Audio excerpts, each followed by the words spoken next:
Hey everyone, I know it's Memorial Day, and that's why I want to spend just a special message out to everybody.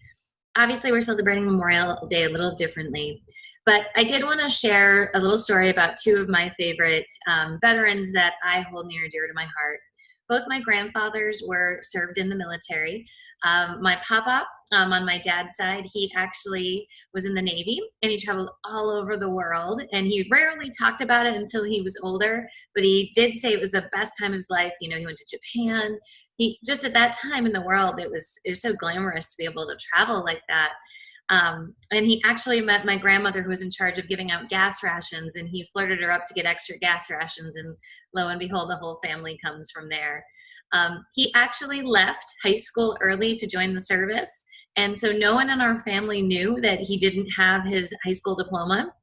And funny enough, they gave him an honorary diploma when he was in his 70s, and he was on the cover of the newspaper and didn't tell anybody in his whole family about the fact that to come to the ceremony and support him because he didn't want anybody knowing that he didn't have a high school diploma. So just an all in all really great guy.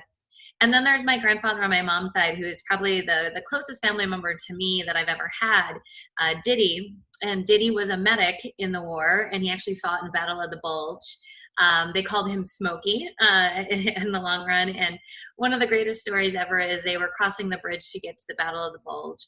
And they didn't have an American flag, just the supplies were so very critical and low. And what they decided to do, him and his squad, was get together scraps, and they actually went ahead and pieced together an American flag. So there is a flag that and he was, because of the medic, he knew how to sew, he knew how to stitch.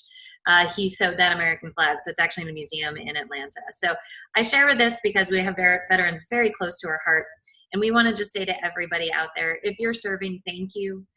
If you have somebody close to you that you're memorializing today, we feel that. And just remember, hey, we're all in this together, and that there's a huge history in America of triumphing over difficult times. And while this may be a difficult time that we're starting to see our way out of, we salute you and we say thank you so much for your service.